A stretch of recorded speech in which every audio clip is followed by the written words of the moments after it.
Ok, André. Bom dia a todos e todas. Meu nome é Marcelo Santos Cruz, eu sou vice-diretor do Instituto de Psiquiatria e eu estou aqui em nome do professor Pedro Gabriel, que é o diretor do Instituto, para dar início a essa sessão hoje do Centro de Estudos.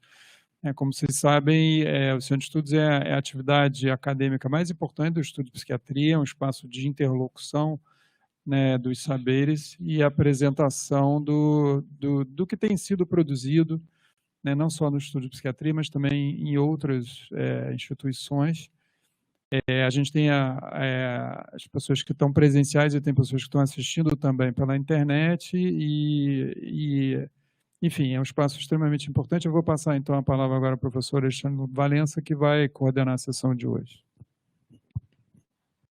Obrigado, professor Marcelo. Bom dia a todos, sejam muito bem-vindos, os que estão na plateia, os que estão no YouTube, né, nesse dia chuvoso. E hoje teremos um centro de estudos muito importante, que vai ajudar muito na nossa prática de intervenção terapêutica, né? Temos a professora Helena Moraes, que vai falar sobre prática corpo-mente para a saúde mental. A professora Helena é professora adjunta da Escola de Educação Física e de Esportes, o FRJ, e do PROPSAM, Programa de Pós-Graduação em Psiquiatria, o nosso PROPSAM, coordenadora do projeto Corpo e Mente da UFRJ, ela tem pós-doutorado pela USP e PROPSAM, UFRJ. E eu esqueci de me apresentar, né? Eu sou Alexandre Valença e coordeno o Centro de Estudos juntamente com as professoras Andrea Deslandes e Márcia Dourado. Muito obrigado, professora Helena. Vou passar a palavra para você. Bom dia.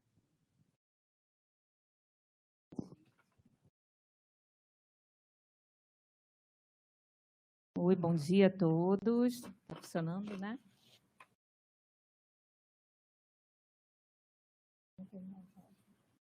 Fico aqui, né, Mara? Aonde?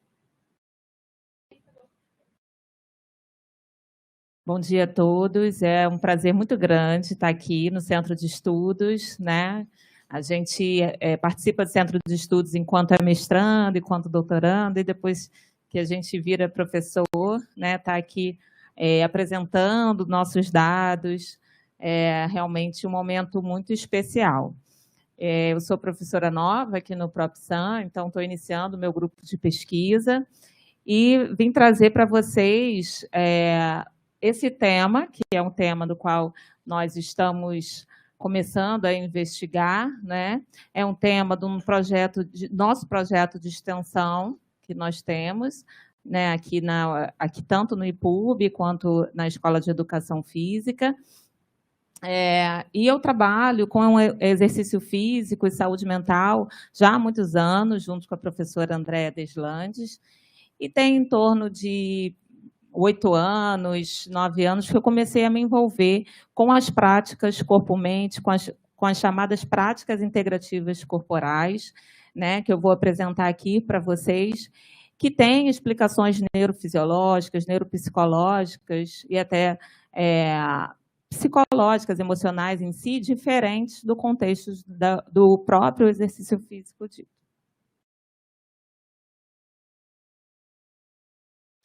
Aqui está o sumário da minha apresentação. Eu vou começar definindo, então, o que são as práticas corpo-mente, falar dos aspectos históricos da relação corpo-mente, os aspectos psicológicos e fisiológicos atuais sobre as práticas corpo-mente e a integração corpo-mente, mente-corpo, as evidências científicas e apresentar um pouco, então, dos nossos trabalhos. Primeiro, então, vou começar com essa definição, né? O que é prática corpo-mente? A prática corpo-mente, né, as intervenções corpo-mente, são consideradas intervenções não farmacológicas, né, onde envolve interação entre o cérebro, a mente, o corpo e o comportamento, com a intenção de usar a mente para afetar um funcionamento físico e para promover saúde, né? Então, de cima para baixo, né? A mente afetando o corpo e a saúde física. Então, nesse sentido que nós temos as práticas mente-corpo. indicada pelo Centro Nacional para a Saúde Integrativa e Complementar dos Estados Unidos. Todas essas intervenções, né, não farmacológicas, então, como os produtos naturais, suplementação dietética, nutricional, né, que vai melhorar também a saúde do intestino, como saúde mental, né? Então, essas práticas, essas intervenções não farmacológicas. E aqui do lado nós temos, desse site deles, as práticas corpo-mente com uma divisão. Temos as práticas consideradas psicológicas, as práticas físicas e as práticas que têm interseção, tanto física quanto psicológica. Então, das práticas psicológicas, nós temos o Mindfulness, que tem sido bem difundido para a saúde mental, as práticas espirituais e a psicoterapia. Da parte física, somente física, né, eles consideram terapias manuais, intervenção quente e frio, e das práticas que têm interseção entre as questões psicológicas e as físicas, eles consideram meditação, técnicas de relaxamento, técnicas de respiração, exercício respiratório, arte, música, dança, educação do movimento, yoga, tai chi. Então, essas práticas aqui são as práticas consideradas corpo-mente, onde se usa o corpo para alcançar uma melhora da sua saúde mental. No Brasil, nós temos as chamadas PICs, que são as práticas integrativas e complementares, reconhecidas pelo SUS, né? Então, nós temos uma portaria, o qual considera hoje 29 práticas, nem todas têm comprovação científica. Então, só para a gente saber que essas práticas que eu falei corpo-mente, né, que se inclui aqui yoga, que se inclui meditação, temos outra como dança, biodança, são práticas também consideradas aqui no Brasil como efetivas para tanto a saúde física quanto para a saúde mental. Então, nós temos essas práticas, né, no sentido inverso. As práticas corpo-mente se usa, então, pegando a mesma definição, né, do anterior, que se usa o corpo, então, para afetar o funcionamento físico e promover saúde. Então, são essas práticas, né, que a gente está investigando e que é o tema da palestra de hoje. Quais seriam, então, os aspectos históricos, né? Por que é importante, então, essa relação corpo-mente? Por que a gente deve considerar, quando a gente fala saúde mental, o corpo e a relação do indivíduo com o corpo? Então, a gente, olhando para um aspecto histórico, nós temos aí o chamado o problema mente-corpo, né? No campo da filosofia, no campo da psicologia. Eu coloquei aqui uma chargezinha, né, mostrando que o problema mente-corpo, onde a mente fala para o corpo, levanta, e o corpo fala, não. Né? Embora a gente veja muito esse problema, né, mente-corpo, esse não é o mente-corpo aqui que eu quero falar com vocês. Desde a antiguidade, nós temos, então, todos os aspectos históricos, desde a antiguidade até hoje, momentos em que a mente e o corpo era considerada de forma separada, então, com uma visão dualista, né? Não tem relação entre corpo e mente, entre mente e corpo. Depois nós temos aí visões monistas, onde o corpo e mente são integrados, dependendo do filósofo da época, da medicina, dos avanços médicos. Então, a gente vai fazer um pouquinho dessa viagem histórica, indo lá para a antiguidade, onde Hipócrates considerava que a saúde era baseada no equilíbrio dos humores, dos fluidos corporais, e a doença como uma desorganização desse estado. Então, ele considerava que se houvesse um desequilíbrio entre algum fluido corporal, isso poderia estar levando a alguma alteração de comportamento, alguma alteração de temperamento. Indivíduos com desequilíbrio na bile negra, que acreditava-se na época, estaria relacionada com melancolia, com temperamento melancólico. Então, a gente vê que há, já naquela época, uma relação entre corpo e mente e integrar o que é saúde e o que é doença, né, tanto nas alterações físicas e isso levando às alterações mentais. Bom, isso perdura por algum tempo, vai se alcançar até a Idade Média, onde há uma completa separação entre mente e o corpo, porque o corpo começa a ser atribuído ao pecado. Então, a mente começa a ter uma hierarquia sobre o corpo. Então, a gente vê uma visão mais dualista, e a Igreja Católica condenando os gestos descontraídos, espontâneos, incluindo a atitude, o caminhar, a maneira de sentar, de falar, os movimentos das mãos e o movimento do corpo. Então, a gente vê aí uma relação corporal completamente aí deturpada, né? Onde o corpo era relacionado ao pecado, e os indivíduos que estavam sob esse domínio desse novo olhar, teriam uma relação meio conturbada, então, com o seu corpo, não permitindo se expressar de uma maneira natural. Vai se cair, então, por terra no Renascimento, com uma nova redescoberta do corpo, onde, então, a gente vê onde surge esse problema mente-corpo, né? Numa visão cartesiana, separando, então, definitivamente corpo-mente. Corpo é feito de uma substância, mente é feita de outra substância e não tem relação entre elas. Esse avanço da medicina começa, então, a ter influência sobre esse olhar. Aí chegamos, então, numa idade mais contemporânea, surgindo a psicanálise.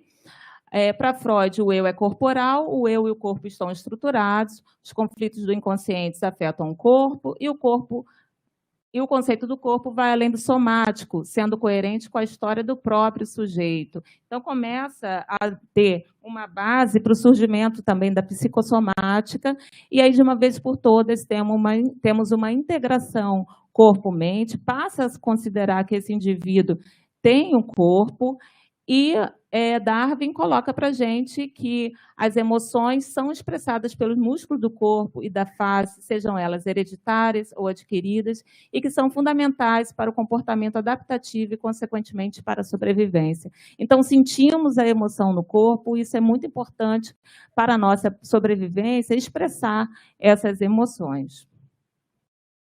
Nos dias atuais, então, a gente considera, então, nós temos uma visão que não é mais monista, né, entre mente e corpo, nós temos uma visão holística hoje em dia, né? O ser humano é bio, psíquico, sócio e espiritual também.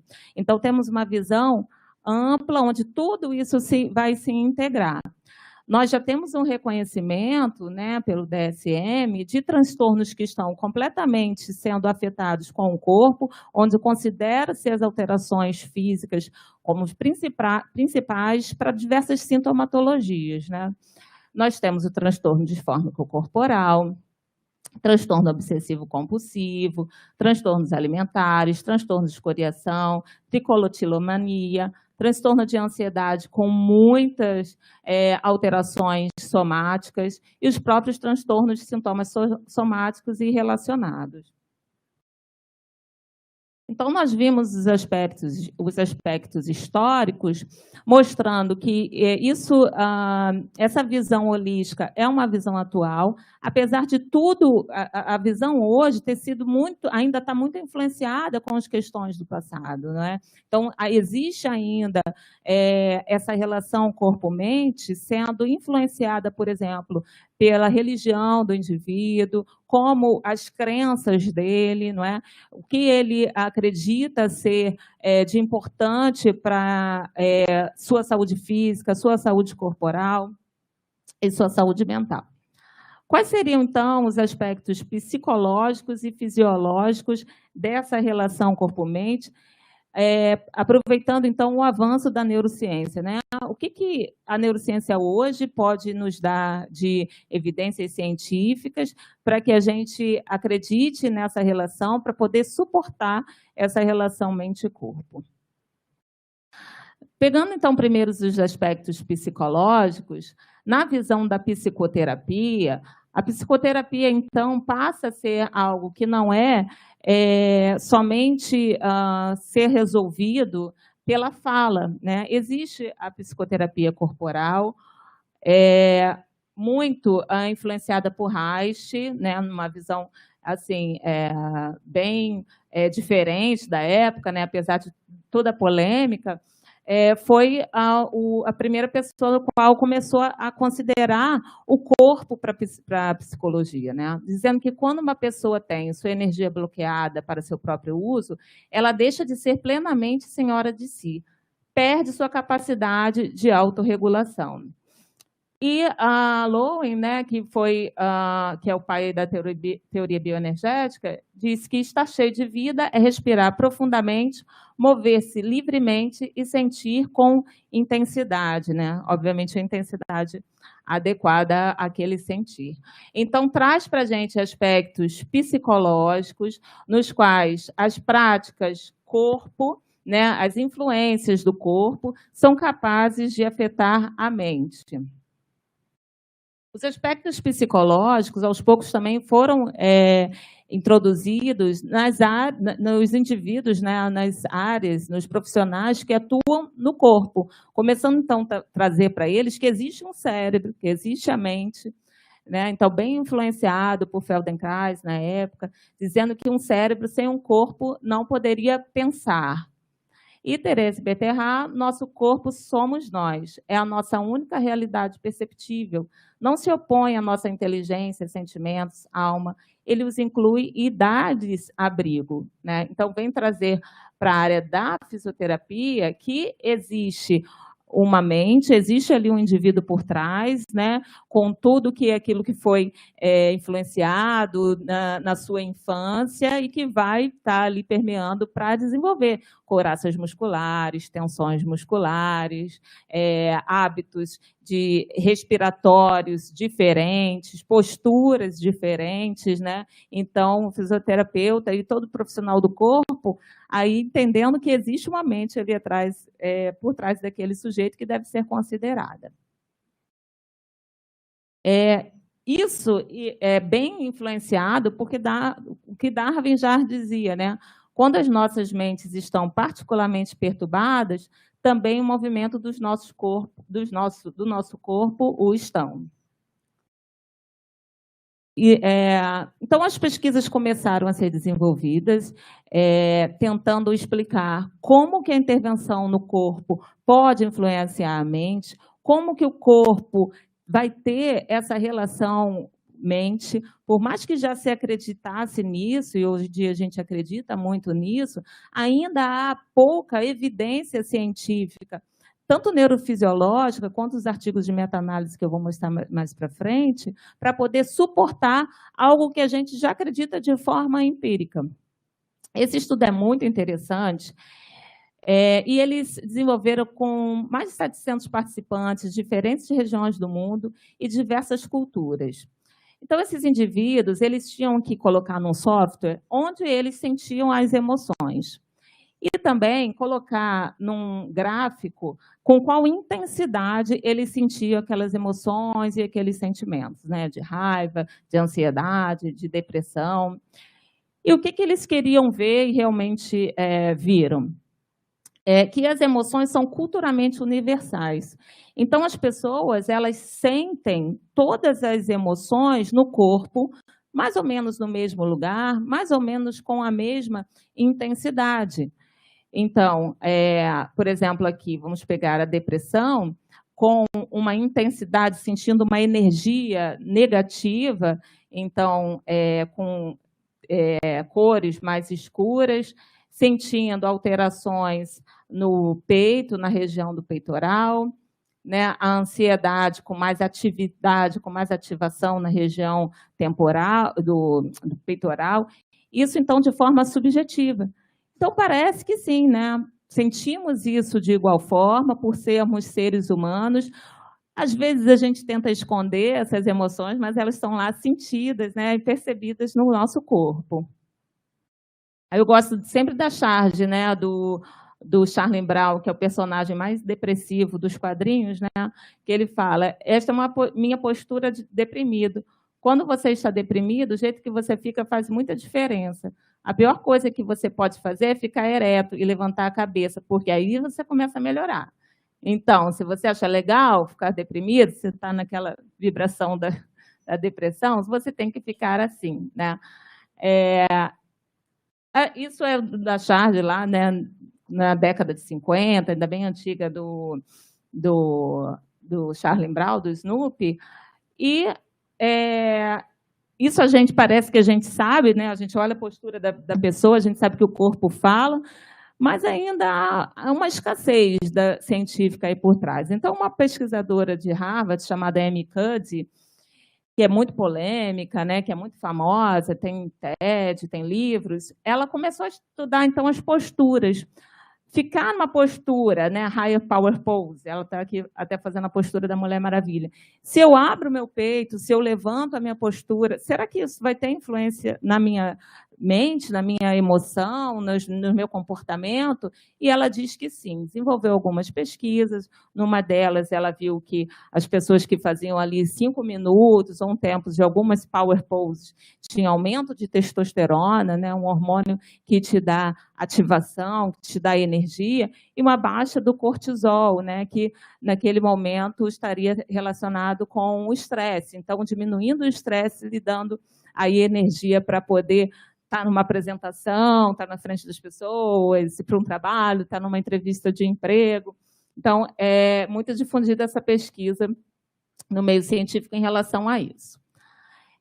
Essas práticas, a gente vê essas explicações, mas é bem fundamentada em palavras, né, nas visões budistas. Para Buda, o segredo da saúde da mente, do corpo, está em não lamentar o passado, em não se afligir com o futuro e em não antecipar preocupações, mas está no viver sabiamente e seriamente o presente momento. Essa visão de Buda, que é uma visão do mindfulness, de estarmos com atenção plena no momento presente, de estarmos com plena presença, está influenciando diretamente as pesquisas científicas em relação às práticas corpo-mente hoje em dia. Na década de 70, um médico de Cambridge, o John Kabat-Zinn, ele protocolizou o mindfulness, trouxe um método chamado Mindfulness Based Stress Reduction. Então, ele pega todos esses conceitos orientais, com práticas também de yoga, de posturas de yoga, com exercícios respiratórios, com exercícios de meditação. Protocolizou isso para ser realizado durante 8 semanas. Então, na primeira semana você tem que fazer isso, na segunda aquilo, enfim, trouxe um protocolo. E diz que o processo que leva o estado mental, caracterizado pelo não julgamento, então, quando você está em plena presença, você não julga, da experiência do momento presente, incluindo as sensações da pessoa, seus pensamentos, estados corporais, meio ambiente, enquanto encoraja a abertura, a curiosidade e a aceitação. Isso tudo é desenvolvido, né, no Mindfulness, no protocolo de Mindfulness. O que foi muito importante, porque isso ajudou as pesquisas científicas, né? Nós temos essas práticas corpo-mente, o problema delas é justamente a falta de protocolo para a gente poder dar evidência científica, para poder fazer um estudo randomizado controlado, para poder ter meta-análise e, enfim, poder falar, isso é efetivo. A gente sabe que na prática a gente vê essas diferenças, né? Mas para atingir critérios acadêmicos ainda é muito difícil. Foi interessante, então, o Mindfulness, né? E por isso ele é o mais publicado, mais estudado dentre todas as práticas, porque existe um protocolo. Então, isso favorece, aqui eu fiz esse print anteontem do PubMed, colocando as palavras mindfulness, temos mais de 25 mil resultados. Existe uma pesquisa, uma revista científica, a A2, que tem um tema mindfulness. Nós temos um crescente aqui, né, começando no ano 2000, mais ou menos, a aumentar, e vemos um crescente nas pesquisas científicas, publicadas aí no PubMed com esse tema de mindfulness. Por que, então, é tão importante nós estarmos no estado presente, estarmos atentos naquilo que nós estamos fazendo, com o nosso corpo, com nossa mente, e isso vai influenciar na saúde mental? Esse artigo é muito famoso, foi publicado na Science em 2010, e era um aplicativo onde as pessoas tocavam lá no celular das pessoas e as pessoas deveriam responder. O que você está fazendo agora? As pessoas estavam trabalhando no computador, lavando louça, enfim, diferentes tarefas. E aí eles tinham que responder.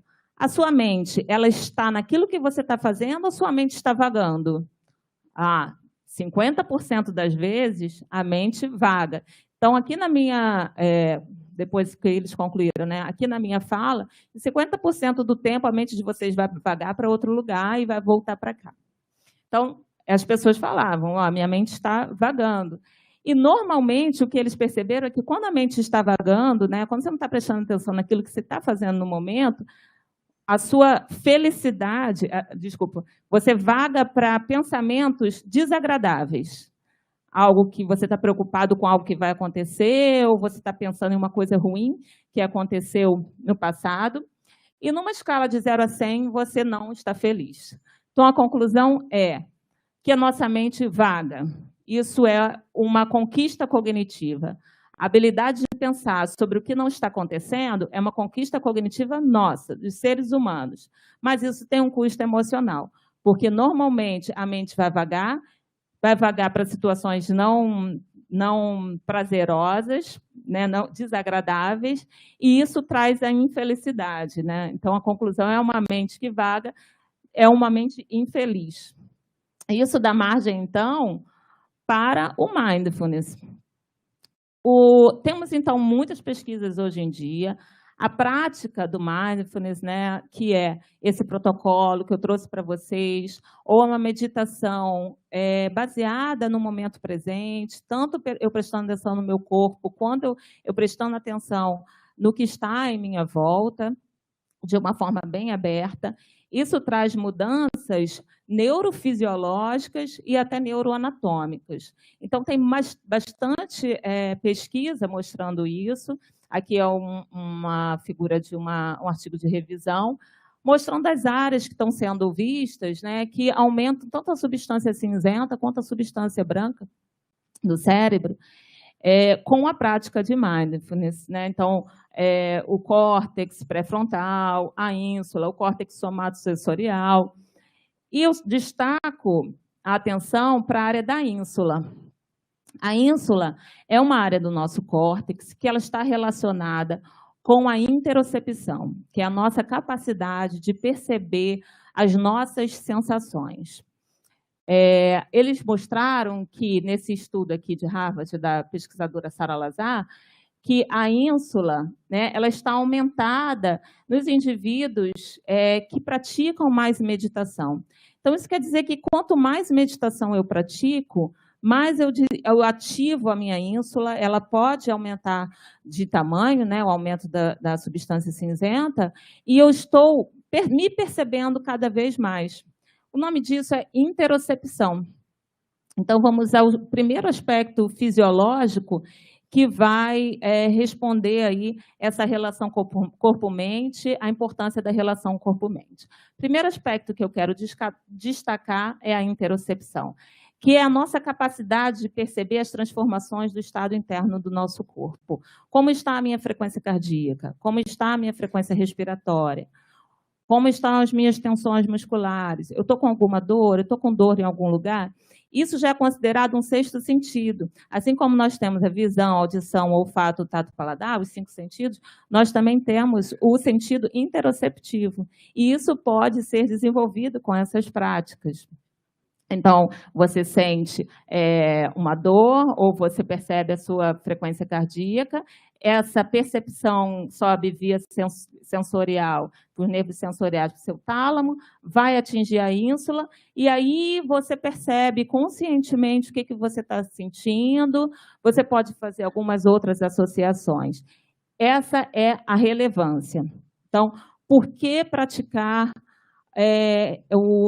os exercícios corpo-mente? Por que estar cada vez mais em contato com o seu corpo? Por que estar em atenção plena com o seu corpo, com o que você está fazendo, com as suas sensações? A relevância estaria aqui, né? Muito discutido hoje em dia. Você tem uma situação, essa situação promove alterações fisiológicas em você, que são a sua emoção. Essas reações internas, elas são percebidas, atingem o tálamo, atingem a ínsula, que é a interocepção. Quanto mais eu perceber as minhas reações internas, mais elas vão chegar no meu córtex de forma consciente, vai me gerar um sentimento e eu tenho, então, um mecanismo de enfrentamento adequado. Eu percebo que eu fiquei estressada, que eu fiquei alterada, e aí sim eu posso resolver aquela situação da melhor maneira. Então, quanto mais eu tiver consciência disso, mais é efetivo para mim para lidar com situações de estresse. Essa é a importância, então, da interocepção, que tem visto ser melhorada com a prática corpo-mente, com a prática de exercícios respiratórios, com a prática de exercícios de escaneamento corporal, que é você tomar consciência de todo o seu corpo, após 3 meses. Então, foi visto que melhora todos os aspectos, não dá para ver direitinho aqui, mas todos os aspectos das escalas de interocepção. Principalmente o aspecto de autorregulação. Então, o indivíduo começa a se autorregular, o indivíduo começa a regular a sua atenção, começa a escutar o seu corpo, ter confiança no seu corpo, saber a consciência emocional, o que a emoção traz para o seu corpo. Então, melhorando em todos os aspectos interoceptivos. O segundo aspecto fisiológico que eu quero trazer para vocês é a respiração. Toda prática corpo-mente, ela usa a respiração em seu benefício. Então, na yoga usa-se a respiração, no tai chi usa-se a respiração. Em várias práticas corpo-mente vai se usar técnicas e exercícios respiratórios. A explicação para isso, né, sempre mostra esse artigo que é de 2017, quer dizer, há pouco tempo, descobriu-se, né, publicado na Nature, que existem neurônios espiões, chamados spine neurons mesmo, eles deram esse apelido para esses neurônios, que estão no complexo de Pré-Botzinger, aqui no tronco encefálico, e quando a gente está hiperventilando, né, por uma situação de estresse, eles vão liberar noradrenalina, estimulando pelo locus ceruleus, então, liberando noradrenalina, e o cérebro fica todo ativado. O que eles descobriram? Qual é a relevância disso? Bom, quando então eu estou num ciclo de estresse, a hiperventilação me leva a ter mais ansiedade ainda. Aí você tem aquele ciclo hiperventilatório, né, muito conhecido, aí, muito difundido, transtorno de ansiedade, transtorno do pânico, e a gente sabe que acontece isso com a gente também no dia a dia, né? Qual é a importância, então, do exercício respiratório? Retornando aqui. Olha a capa da Nature, um ratinho meditando. Fiquei super feliz quando eu vi essa capa. Porque, então, na meditação, nos exercícios respiratórios, é como quando você conscientemente passa a respirar de forma calma, então os neurônios espiões vão perceber, nossa, a Helena está calma, vamos diminuir, então, regular essa noradrenalina e parar com esse ciclo hiperventilatório. Então, é mais uma explicação neurofisiológica. Desculpa, acho que eu... sim, é a última mesmo.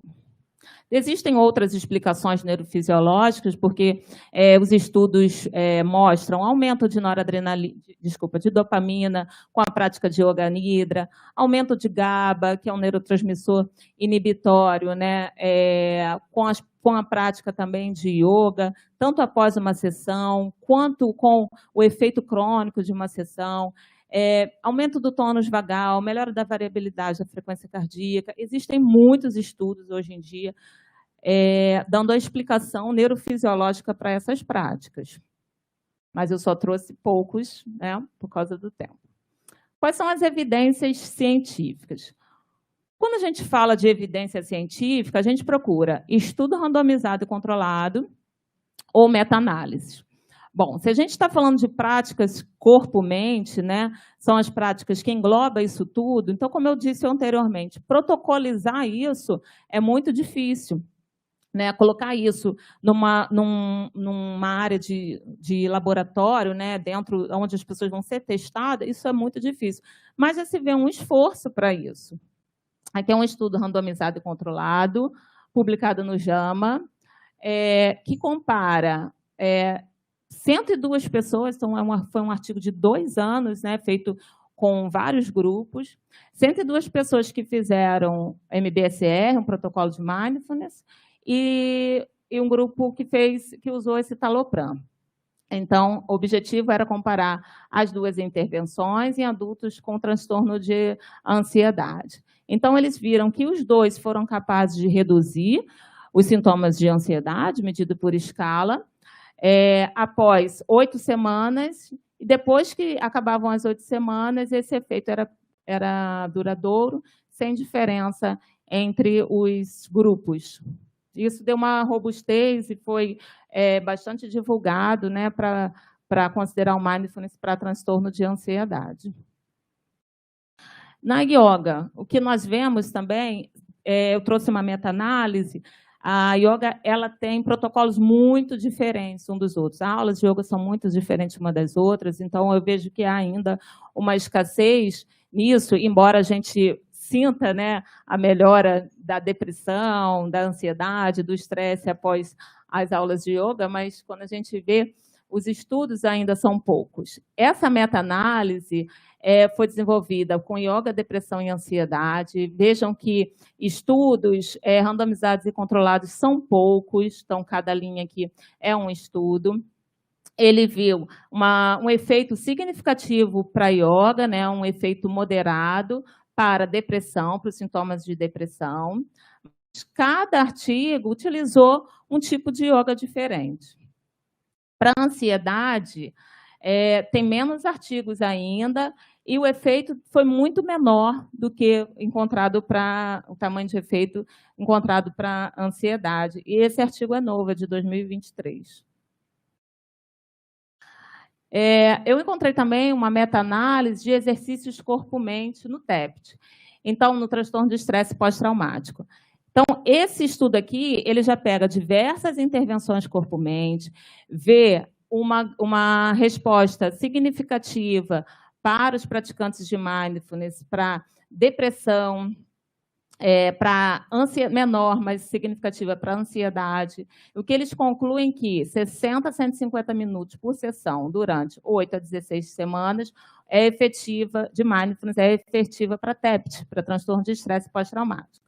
Para a depressão, 150 a 180 minutos de yoga, no total, né, uma vez por semana, viu eficácia.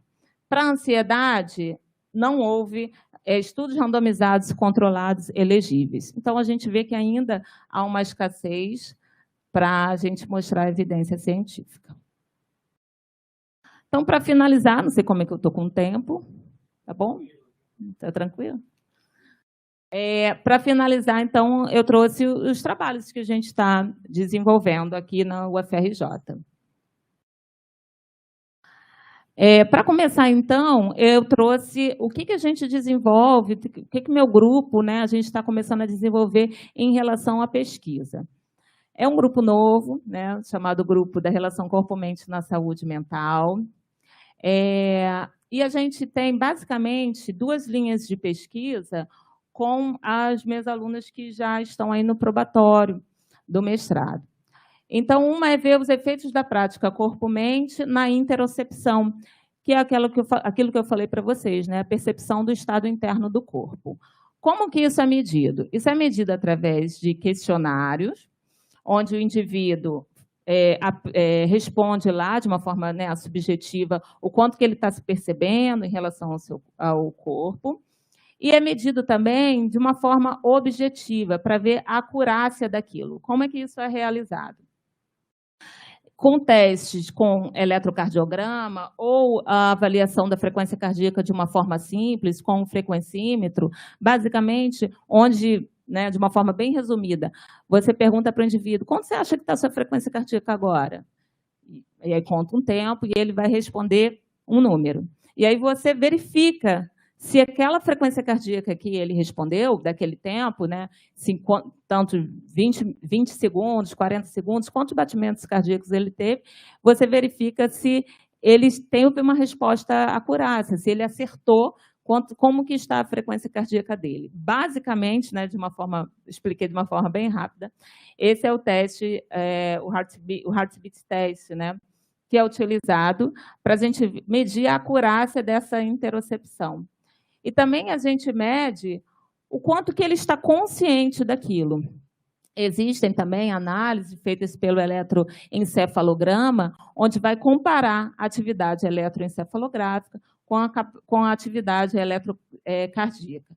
Então, a gente está em desenvolvimento ainda desses protocolos, né, desse todo aparato, em conjunto com a Universidade Federal de Pernambuco, para poder iniciar essa pesquisa com minha aluna Carolina, para poder ver indivíduos com dores crônicas, então, com a minha aluna Priscila, em conjunto com a Uniswan, e com a minha aluna Érica, para ver como que os efeitos da prática corpo-mente influenciam na cognição, melhoram realmente o estado de atenção nesses sujeitos? Então, essa é a nossa pergunta aí principal para essa pesquisa.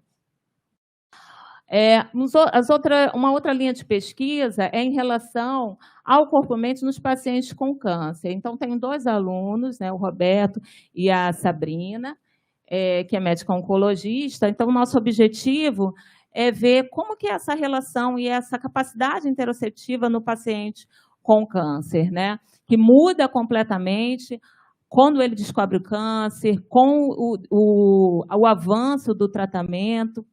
Então, essa já vai ser uma linha de pesquisa mais qualitativa, quali-quanti, com o Roberto vendo a realização de desejos em pacientes com câncer avançado, ele trabalha com isso, e a Sabrina acompanhando esses pacientes no estudo de coorte ao longo da quimioterapia, em parceria com o Instituto IDOR, para ver como que isso modifica ao longo da intervenção com esses pacientes.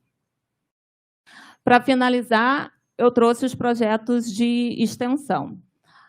A gente tem uma sala nova aqui no IPUB, uma sala de práticas lá no CDA, uma prática totalmente voltada para essas intervenções corpo-mente, eu coordenando junto com a professora Andréa Deslandes. A gente já fez alguns pilotos. O objetivo é atender tanto a comunidade, quanto os alunos, quanto os pacientes do IPUB. Né? Então, é feito através de voluntários, pessoas que já são profissionais há muito tempo, e eles vêm de forma voluntária para poder ministrar essa prática. E aí, ao longo aí dos próximos dias, né, a nossa ideia já é começar essa divulgação. Eu também tenho um projeto de extensão chamado Corpo e Mente, que é desenvolvido no Hospital Universitário, no Hospital Clementino Fraga Filho, lá no Fundão. Então, já não tem a sala tão bonita aqui quanto a do CDA, com ar-condicionado, a gente improvisa, mas esse projeto já vai fazer 2 anos, né? Então, a gente atende os pacientes que são indicados pela psiquiatria, pacientes com ansiedade, com depressão moderada, mas controlada, né? Às vezes uns quadros bem difíceis. Eles fazem intervenção com bastante práticas corpo-mente, também indicados pacientes que vêm da fisiatria, com dores crônicas, e descobre-se, a gente começa a perceber todo um processo de somatização, faz o processo, né, junto com a Carolina, a doutora Carolina, chefe de psiquiatria, para poder atender esses indivíduos de forma holística.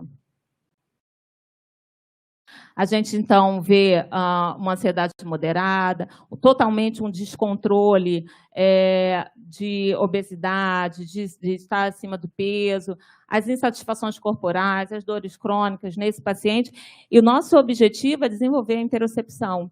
Eles começarem a desenvolver um autocuidado e a gente começa a perceber isso de forma bem lenta, né? Porque o objetivo é dar um estímulo para que ele realmente possa fazer alterações significativas na vida deles.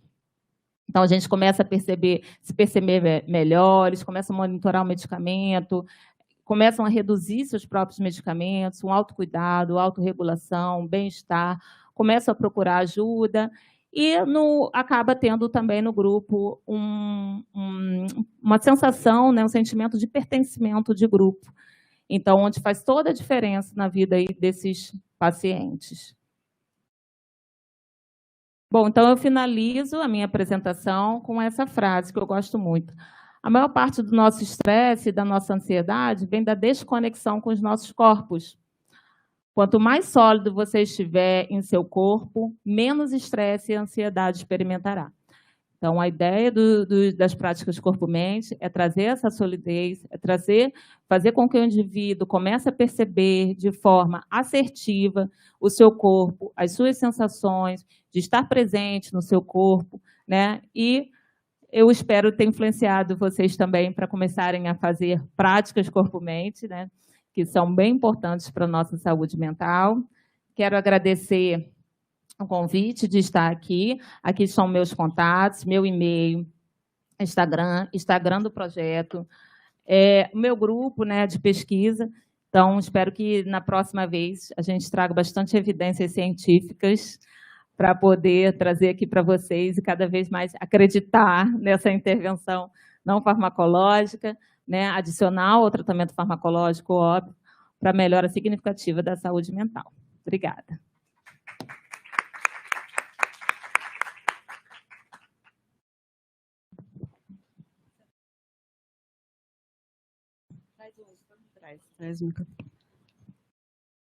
Obrigada, professora Helena Moraes. Para o PropSan e para o Instituto de Psiquiatria é um orgulho muito grande a gente ter uma egressa, uma pesquisadora jovem, e eu queria aproveitar até para destacar aqui uma questão que é muito importante quando a gente pensa nessa formação de recursos humanos do Instituto de Psiquiatria.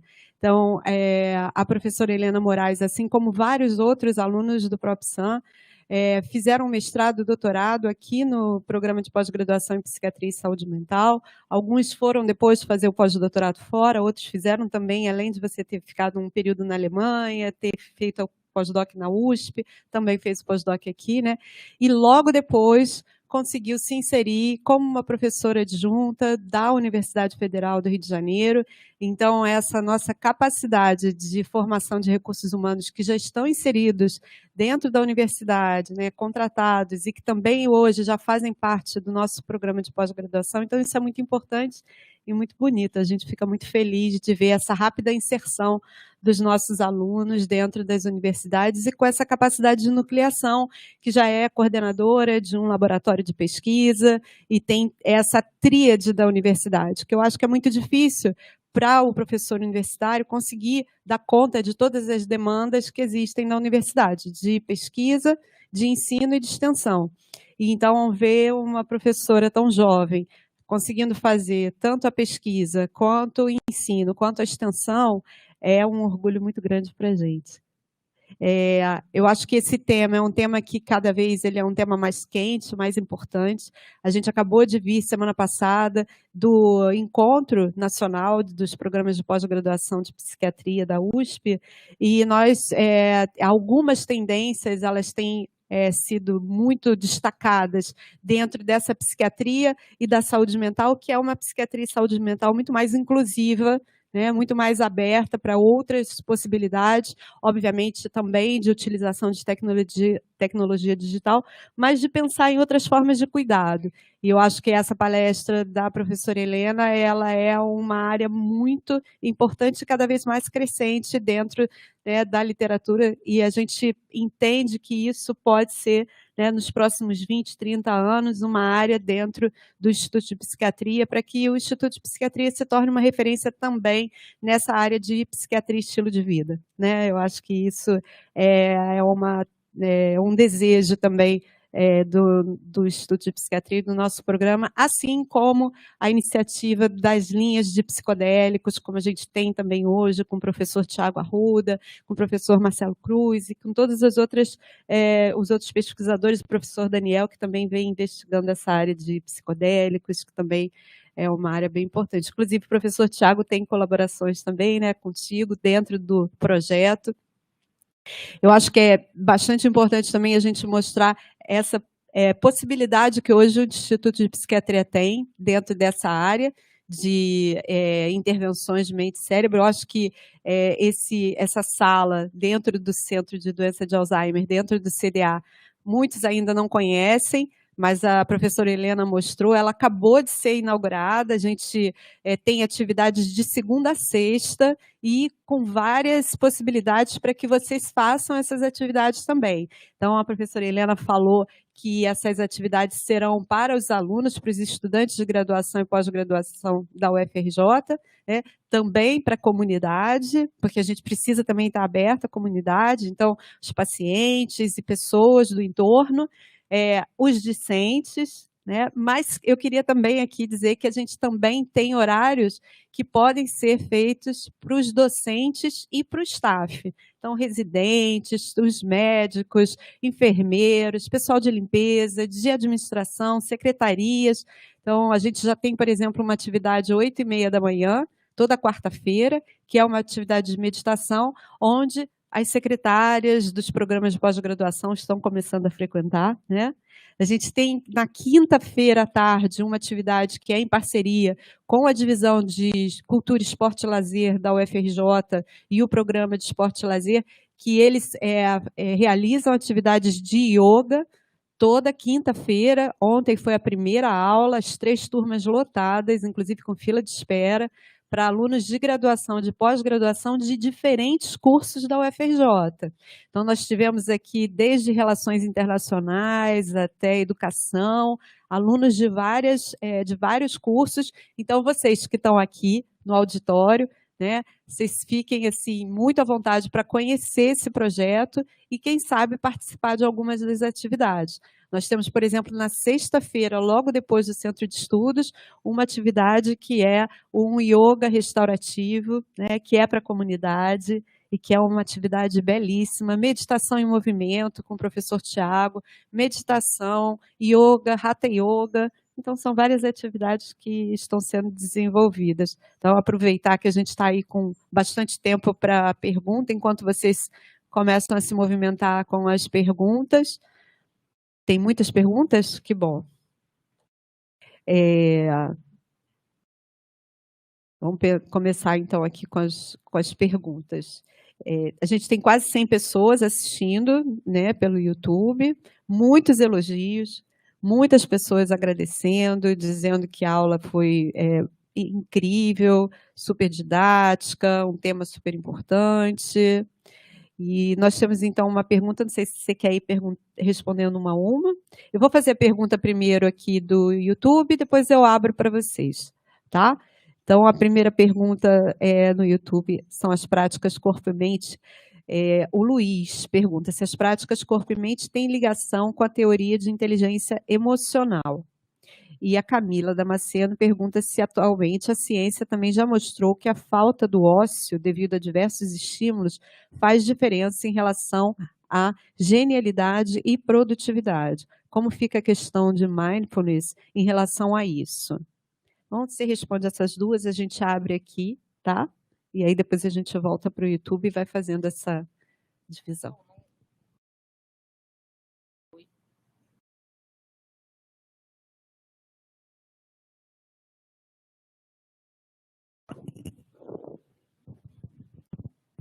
Bom, não conheço a fundo a teoria da inteligência emocional, mas as práticas, com certeza, elas vão trazer alterações emocionais, comportamentais, né? Tem sido muito utilizada para crianças, por exemplo, com TDAH, para que as pessoas consigam se autorregular e aí, com certeza, né, ter melhor desempenho acadêmico, melhor desempenho no seu trabalho, né, diminuindo um pouco o seu estado de hiperatividade, aumenta a atividade parasimpática, trabalha todo um aspecto cognitivo e autorregulação emocional. Então, acredito que sim, né, mas não posso fazer uma relação tão direta por não conhecer. E a outra pergunta é de produtividade, não é isso? Não, a ciência fala sobre a falta de ócio devido a diversos estímulos e aí a relação disso com genialidade e produtividade, como o mindfulness poderia estar relacionado a essa questão de ter ali uma possibilidade de redução desses estímulos. Acredito que sim, né? Uma das premissas do Jon Kabat-Zinn é a questão da gente estar com a mente vagando o tempo todo. E aí, por estar com a mente vagando o tempo todo, a gente entra no modo piloto automático. Então, já estamos acostumados a dirigir para o trabalho, já estamos acostumados a abrir o computador daquela forma, colocar a chave aqui. Então, o cérebro entra num piloto automático, enquanto sua mente está vagando para outros lugares, né? Isso é influenciado por muita atividade no dia. Então, a gente tem muitas atividades, o cérebro entra num estado para economizar energia, fazendo movimentos mais automatizados, nosso córtex pré-frontal começa a guiar a atenção para outro lugar, quando há uma necessidade da gente encontrar pausas, né, no nosso dia a dia. Então, acredito que ela esteja falando isso em relação ao ócio, de encontrar pausas para que haja um reequilíbrio de tudo isso e, enfim, você consiga não entrar num piloto automático, né?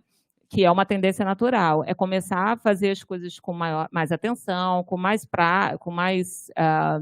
dedicação e acho que, consequentemente, com maior produtividade. Nunca li assim, um artigo científico que medisse isso de forma direta, né? A gente quer desenvolver agora, com o estudo da Érica, é fazer um efeito agudo. Então, o que a gente sabe empiricamente que acontece? Eu vou fazer um trabalho. Eu estou muito estressada. Só um minuto, deixa eu respirar, deixa eu fazer uma prática breve. Isso, então, vai melhorar a minha atenção. A gente acredita que sim, mas a gente foi procurar na literatura, né? E a gente não encontrou nenhum artigo que tivesse medido isso de forma randomizada, controlada, vendo um efeito agudo disso. Então, esse é o nosso objetivo, né? Verificar se realmente isso acontece para a melhora dos aspectos cognitivos. Eu acho que só complementando essa pergunta do Luiz sobre a relação com a inteligência emocional, eu acho que a inteligência emocional, Luiz, ela é hoje, no nosso século, uma das competências mais importantes que a gente tem, né? Então, assim, essa capacidade, né, de diminuição de conflitos, de lidar com equipe, a gente ter empatia, a gente conseguir ter escuta. E eu acho que isso né, de uma certa forma, também através dessas práticas, você acaba também conseguindo desenvolver isso. E a gente sabe que isso é fundamental, por exemplo, na escola, né? Então, com as crianças, elas terem também essa capacidade de perceber as suas emoções e perceber as emoções dos outros, né? Porque eu acho que a partir do momento que você percebe as suas emoções, a gente ainda vive numa sociedade onde se tem essa necessidade do sucesso, né, de você sempre ser aquela pessoa que é feliz, que é bem-sucedida. Então, é importante também que a gente traga, como a professora Helena mostrou, essa necessidade da gente também perceber os momentos onde você fica triste, onde você fica angustiado, onde você fica irritado, com raiva, né? Então, que desde a escola as crianças consigam ter a percepção dos sentimentos, de toda a variabilidade, as possibilidades que nós temos dos sentimentos, e de poder também falar e compartilhar e ter um ambiente seguro para que ela possa ser escutada e que possa haver, então, esse compartilhamento, essas trocas, o entendimento, né, das diferenças e que a gente possa ter essa possibilidade de, através desse conhecimento do próprio corpo, a gente também ter essa empatia e o entendimento do outro, né? Acho que isso também é um caminho bem, bem importante. Eu vou passar agora aqui, então, para o auditório, se alguém tem alguma pergunta.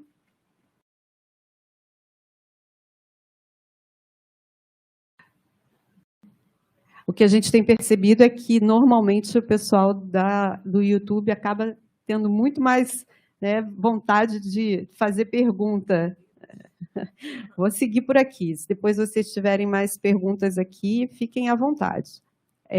Bom, vários elogios, palmas, palestra sensacional. Vamos para as perguntas. A Ana Lúcia Machado, ela faz uma pergunta. Esse projeto de trabalho do IPUB, de práticas de corpo e mente, com yoga e mindfulness, ele está aberto para alunos da Unirio que necessitem de tratar a ansiedade? Caso afirmativo, como se inscrever? Parabéns pela palestra. A gente está começando agora esse trabalho, né? Ele não foi divulgado nem aqui ainda muito bem aqui no IPUB, né? Não temos tantos horários assim, organizando a logística, né? Como que vai ser isso internamente no funcionamento do CDA. Então, aos poucos, a gente pretende, é uma sala pequena, Então, aos poucos, a gente pretende abrir mais espaços, né? Vai ser divulgado, está no site do LANEX, né? Então, no site do LANEX, lanex.com.br, né? Que vai ser um projeto de extensão proativa ligado à professora Andréa Deslandes, coordenado pela professora Andréa Deslandes. Então, lá vai ter todos o passo a passo, né? Então, por enquanto, ainda não, mas acreditamos que no futuro, sim.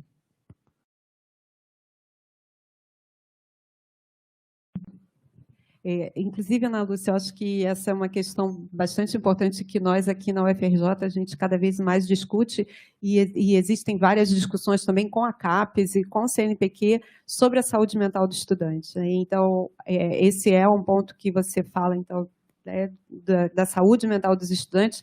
Aqui no Instituto de Psiquiatria, nós estamos conduzindo uma pesquisa sobre a saúde mental dos estudantes universitários de graduação e de pós-graduação. É uma coorte prospectiva de 4 anos, com mais de 10 universidades aqui no Brasil, desde a Universidade de Natal, da Federal do Rio Grande do Norte, até Santa Maria. Esse estudo teve uma coleta dos dados piloto agora, no final do ano passado, e a gente viu que dos 1.000 estudantes que participaram do estudo, quase 70% estavam com sintomas para ansiedade, para transtorno de ansiedade, com ponto de corte para sintomas de depressão, e mais de 30% com sintomas para risco de suicídio. Então, essa é uma realidade bastante impactante que a gente precisa pensar num pós-pandemia que tem consequências graves, né? Principalmente quando a gente pensa nos estudantes. E eu acho que ter essa possibilidade, eu vou pedir até para a nossa equipe de extensão que fica aí no online, se puder colocar no chat o link do Manual de Saúde Mental do Estudante, porque uma aluna de doutorado aqui do PropSan fez um manual que ela mapeou todos os serviços de atenção psicossocial, não só os serviços para terapia, psicologia, mas também de esporte, cultura e lazer, que são oferecidos gratuitamente dentro da UFRJ, mas também da rede de atenção psicossocial aqui no Rio de Janeiro.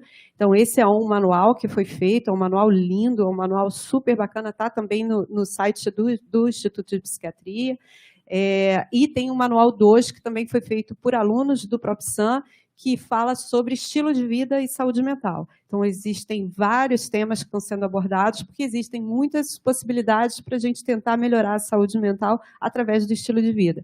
Então, tem um capítulo só sobre alimentação, qualidade de sono, tempo de tela, atividade física, atividades de práticas integrativas, gerenciamento de estresse, questões de tabagismo, que vai ser falado pela professora Carolina Costa na semana que vem. Acabou aqui? Tem muita coisa. Mas, enfim, a gente vai divulgar tudo isso, porque certamente os alunos da Unirio vão poder também participar dessas atividades. Alguém no auditório? Alexandre? Bem, queria parabenizar a professora Helena Moraes pela brilhante apresentação, né, tão enriquecedora nesse dia. Eu fiz mestrado e doutorado em transtorno de pânico, depois disso eu descambei pela psiquiatria forense, né, mas nos meus estudos, né, eu via que muitos pacientes com transtorno de pânico, eles tinham um padrão de hiperventilação, né, e que é um padrão em que há um uso predominantemente da musculatura intercostal, ao invés da musculatura diafragmática, né? E isso leva a uma alcalose respiratória, vasoconstricção cerebral, sensação de tontura, ansiedade, pânico e aumento de tudo isso e perpetuação do quadro, né? Então, eu queria saber a sua experiência com esses pacientes, né? Que são pacientes que tem muitas queixas somáticas, é muito comum que eles frequentem serviços de emergência porque eles acham que tem um problema clínico, né? Porque o coração dispara, tem falta de ar, tontura, ou eles façam uma verdadeira peregrinação por médicos de diversas especialidades, né? Eu já atendi pacientes que tinham ido a neurologista, pneumologista, cardiologista, porque cada queixa ele ia a um especialista, né? Então, eu acho que esse tipo de intervenção mente e corpo, sem dúvida, pode beneficiar, ajudar muito esses pacientes, né? Então, eu queria saber a tua experiência com esses pacientes. Obrigado, parabéns mais uma vez. Obrigada pela pergunta. Realmente é muito relevante, né, para esses pacientes. O que a gente percebe é que, além dos exercícios respiratórios que muitas vezes são feitos com esse paciente, a diferença é que quando a gente começa a desenvolver uma capacidade interoceptiva, que é melhorar essa capacidade de se perceber, um dos aspectos da interocepção é o não se preocupar. Então, quando associa a percepção corporal com a atenção plena do momento presente, você não antecipa os problemas, o que leva muitas das vezes esses pacientes a toda hora, né, procurar um pronto-socorro. A gente tinha muito essa experiência lá no hospital, e eles começarem a não... nosso objetivo é mapear isso agora para trazer em números, mas assim, não irem com tanta frequência à procura de médico, à procura de pronto-socorro, porque começaram a desenvolver a atenção plena ao momento presente, então não se preocupar, e a consciência emocional. Bom, se eu estou com essa dor, é porque eu não dormi direito, é porque eu fiz aquele movimento, ou é porque eu me estressei ontem, mas eu não estou tendo nenhum problema para poder, né, resolver. Teve um caso interessante que a gente chegou uma paciente com uma dor aqui, e ela só foi lá no nosso projeto, porque era um projeto que era dentro do hospital. Se fosse projeto em qualquer outra academia, ela não iria, porque ela estava com uma dor muito grande aqui no peito, achando que poderia infartar, enfim. Nós fizemos um exercício da yoga restaurativa, né, que é somente deixá-la com o apoio das costas, assim, onde ela conseguisse aproximar mais as escápulas, abrir mais o peito e respirasse ali, né? Deixamos ali por algum tempo, ela foi se acalmando, ela saiu de lá sem pensar que estava infartando. Fui curada do problema cardíaco, né? E aí, aos poucos, levá-la a essa consciência, né? Você estava assim, você estava com uma dor muscular, né? Então, eu vejo mais por aí. Os exercícios respiratórios são muito feitos, né, com pacientes com pânico, mas eu acredito que ao melhorar a interocepção junto com o mindfulness, né, a gente tem visto resultados bem significativos. Assim. A gente espera poder comprovar isso cientificamente, mas por experiência é o que a gente vê.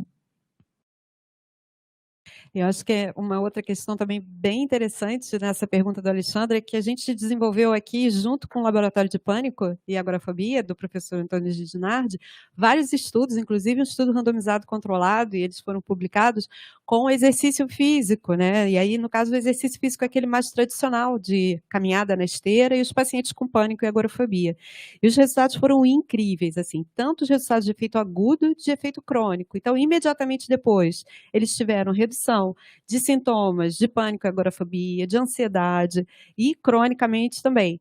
E, além disso, acho que uma questão assim, que foi bastante interessante é a gente observar que, na verdade, quando eles fazem o exercício físico, eles têm as respostas fisiológicas muito semelhantes ao ataque de pânico. Então, eles têm um aumento da frequência cardíaca, aumento da respiração e eles entenderem, quase como uma terapia de exposição, né? Eles entenderem que aquilo ali não é um problema, é normal, é uma resposta fisiológica normal que vai acontecer no exercício físico e que não tem problema. Redução do número de ataques de pânico, o aumento da funcionalidade, pessoas que já não conseguiam mais fazer as suas atividades laborais voltaram a fazer as atividades. Então, assim, é óbvio que no caso dos transtornos de ansiedade, e aí pânico, agorafobia, a gente já tem, com o exercício físico, muitos estudos e meta-análise, até meta-review. Mas eu acho que é interessante a gente pensar que existem ainda alguns transtornos mentais que a gente não tem muita evidência, né? E a gente teve esse encontro do Simpósio Internacional, que a gente teve a participação do Brandon Stubbs da do King's College aqui, né?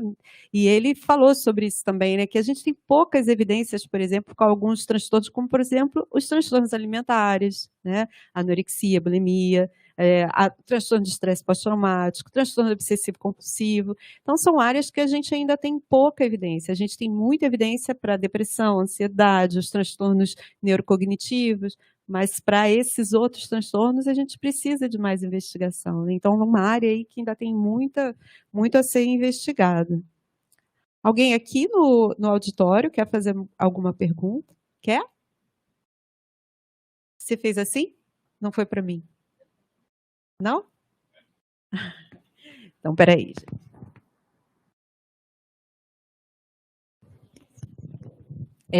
Também gostaria de complementar que uma das explicações que eu falei, né, que é a da interocepção, é uma área que está ganhando muita notoriedade na psiquiatria e na psicologia, né? O indivíduo com ansiedade, com pânico, ele tem um aumento da sensibilidade interoceptiva, então ele é mais sensível a perceber todas essas alterações de frequência cardíaca, frequência respiratória. Tem algumas explicações neurofisiológicas, né, para isso. Só que ele não tem boa acurácia, ele percebe de uma forma errada, ele percebe que o coração está muito disparado, quando na verdade não está, por exemplo, né? Então, tem tido muitos esforços aí, cada vez mais pesquisas tentando mostrar essa evidência e tentando observar se isso pode ser alterado com as práticas integrativas, com as práticas corpo-mente. A gente não tem muito tempo, então eu vou tentar ver se eu consigo fazer algumas perguntas e você tenta juntar as perguntas e responder junto, tá? Então, aqui a gente tem a Ana Luísa da Mata, ela pergunta: qual a regularidade necessária para a prática de exercício físico visando a melhora da saúde mental ou redução de psicopatologias em um cenário capitalista em que temos que administrar o nosso tempo? A professora Cíntia pergunta: professora Helena, como funciona a escolha dos instrumentos de pesquisa quando se trata de análise dos efeitos da prática de mindfulness e de yoga? O mindfulness ele é praticado uma vez na semana, todos os protocolos de mindfulness são com uma vez na semana, 1 hora e meia, às vezes até 2 horas, né, onde se vê realmente a diferença significativa, né? Então dá para a gente inserir aí no nosso dia a dia tão atribulado. Ela perguntou sobre exercício físico normalmente 2 vezes, 3 vezes por semana. A outra pergunta esqueci. Dos instrumentos, né? Então, tem uma escala de interocepção, que é a Maia, que ela é traduzida para mais de 29 países, que é uma escala específica de interocepção, é a escala que a gente utiliza, acha facilmente aí no Google, e existem escalas de atenção plena, né? Então, escalas subjetivas, a MAAS, por exemplo, a escala para o indivíduo, para perceber se há também um prejuízo na atenção plena, nas tarefas do dia a dia, são escalas para essas 2 variáveis. E depois a gente utiliza a escala específica para aquilo que a gente quer verificar, né? Uma escala subjetiva de ansiedade, depressão, de qualidade de vida, etc. Algumas pessoas perguntando como é que podem fazer para participar do projeto de pesquisa, se existe projeto de pesquisa, né, que você mostrou, o projeto de pesquisa Corpo e Mente, que está iniciando. Pergunta sobre estudos com autismo, se existem estudos com autismo. A Magda Dias fala: na prática da respiração, a fonoaudiologia se faz presente. Novamente, muitos elogios, parabenizando.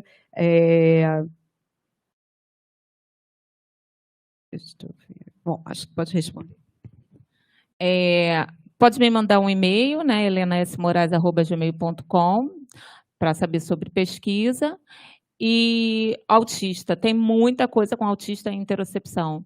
O autista não consegue perceber o seu corpo, a vontade de ir ao banheiro, fome, todos esses dados vitais, os autistas, eles têm déficit. Eu não trabalho com autista, né, mas ao procurar sobre interocepção, ao pesquisar, tem muita coisa nos Estados Unidos, então tem vários livros, várias intervenções que se pode fazer para melhorar com a criança autista. Tem bastante coisa, e tem bastante artigo científico também, né, mostrando que eles têm essas alterações e com as intervenções eles conseguem melhorar, se perceber melhor, e aí com certeza ter melhor qualidade de vida. Eu também já respondi. Tem várias escalas de atenção plena, né, específicas de mindfulness, validadas e traduzidas, né, para português. Já tem várias escalas. Alguém aqui no auditório? Pode vir aqui? É porque, como a gente também transmite para o YouTube, tem que ser tem que falar pelo microfone. Se você pudesse se apresentar.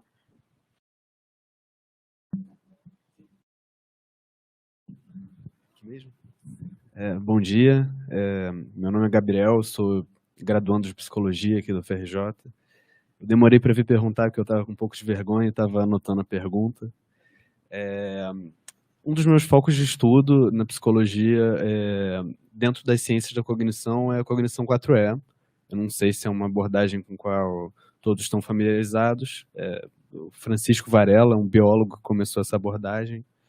E diferente das chaves de leitura tradicional das ciências da cognição, que concebe a mente como um processo abstrato e cerebralista, é uma abordagem que traz, por exemplo, o corpo como um participante ativo da cognição e do ambiente ao redor do sujeito como um participante, e essa interação dinâmica entre os dois.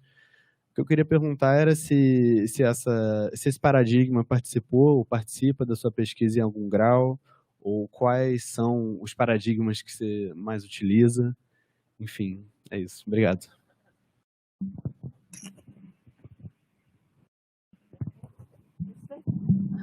Obrigada pela pergunta. É realmente uma influência. Quando a gente começa a estudar, a gente começa a ver várias teorias e elas, no final das contas, elas acabam se integrando, né? A cognição corporificada, né, uma tradução livre, existem os termos embodiment, né, isso, e termos parecidos, né, utilizando realmente, né, o corpo no processo cognitivo também, não só emocional, mas no processo, né, de pensar. Não é uma teoria no qual eu me debrucei, né, mas são muitas teorias, né, os alunos ainda iniciando, mas acredito que sim, eu acho que todas as teorias, quando você vê, elas são bem parecidas, elas vão de encontro, né, umas com as outras. Existem muitos já textos com esse processo do embodiment, congressos, não é? E eu acho que sim, eu acho que é uma teoria que ela conversa com as teorias que a gente utiliza. Na questão, quando a gente fala de pesquisa, a gente meio que tem que tentar seguir uma linha, né, até mesmo para o laboratório não se perder, e os alunos, principalmente um grupo de pesquisa iniciante, e para os alunos irem atrás. O nosso foco é a interocepção, que a gente consegue realmente medir em laboratório, não é? Não fica assim uma medida tão teórica, mas a gente utiliza, né, nas nossas explicações diversas teorias, né, inclusive já com alguma coisa do embodiment, né, do cognition, tal, dessa tradução cognição corporificada, e também, né, nos estudos de outros alunos da DEA, como o Curumim,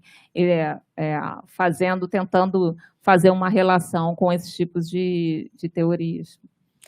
É bem interessante isso, porque no nosso laboratório, um dos meus alunos, ele investigou o efeito da capoeira, né, que é uma prática que é totalmente holística, né, e utilizando isso dentro das escolas, como uma forma de melhorar as competências socioemocionais, a melhora da cognição e a melhora do desempenho acadêmico.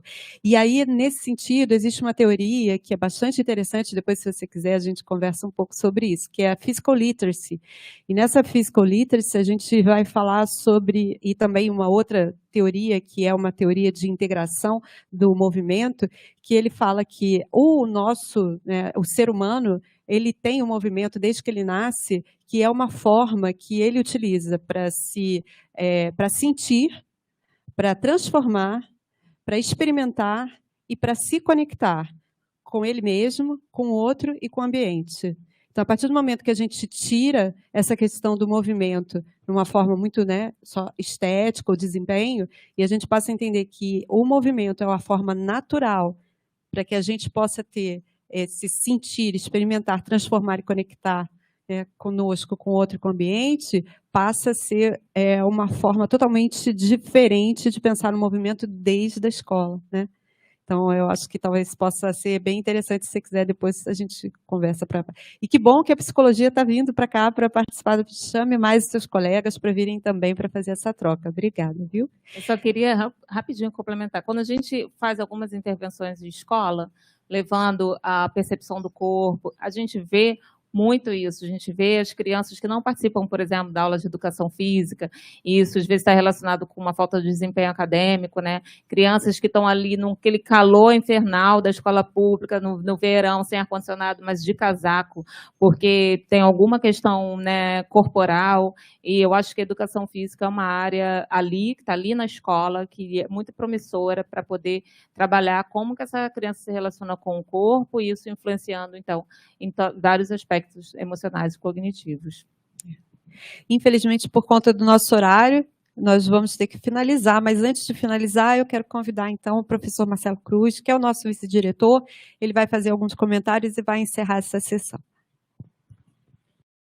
Bom, eu estava, né, com um monte de questões, eu não quis falar antes porque as perguntas foram todas muito interessantes, mas eu queria, né, parabenizar os coordenadores do Centro de Estudos pela escolha do tema, né, tão relevante, e a apresentação super interessante também. E uma reflexão que eu estava fazendo, eu tenho um interesse especial na questão da meditação e todo esse desenvolvimento, e uma coisa que eu fico pensando é assim, como parece ter havido um desenvolvimento paralelo, todo um conhecimento sobre a mente no Oriente e um outro desenvolvimento no Ocidente, e que agora essas coisas estão dialogando, né? Isso é muito interessante, com uma série de perspectivas muito, enfim, muito interessantes para todos nós. Um outro comentário é sobre a questão de desenvolver protocolo de estudo, e isso tem um aspecto que é necessário e, por outro lado, é muito difícil, né? Como você falou aqui, né? A gente teve uma experiência no Projad de utilizar práticas de meditação para usuários de drogas, e uma coisa que dificultou foi que é uma clínica em que muitas vezes a gente tem que contar com faltas, abandono, e fazer isso com o protocolo pode ser difícil, né? A gente conhece estudos de resultados muito bons com de pessoas com problemas com benzodiazepínicos e com tabaco, que é justamente um subgrupo das pessoas com problemas com drogas que tem mais facilidade de seguir protocolos, etc. E tal. Então, isso é uma questão, é um desafio, né, para a gente também. Um outro comentário, né, Helena, assim, tanta coisa tão interessante sendo desenvolvida pelo grupo de vocês.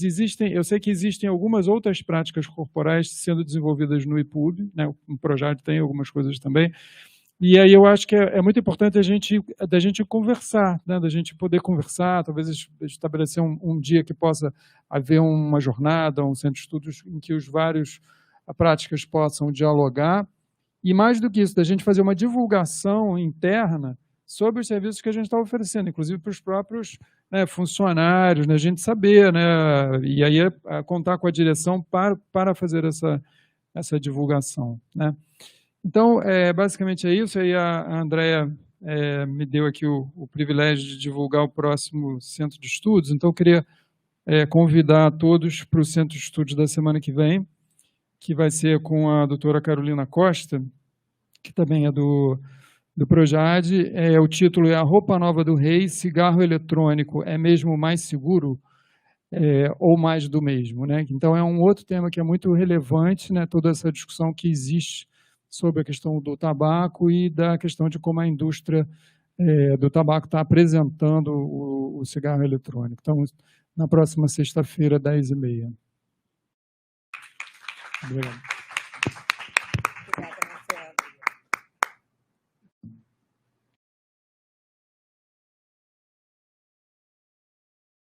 Marcelo.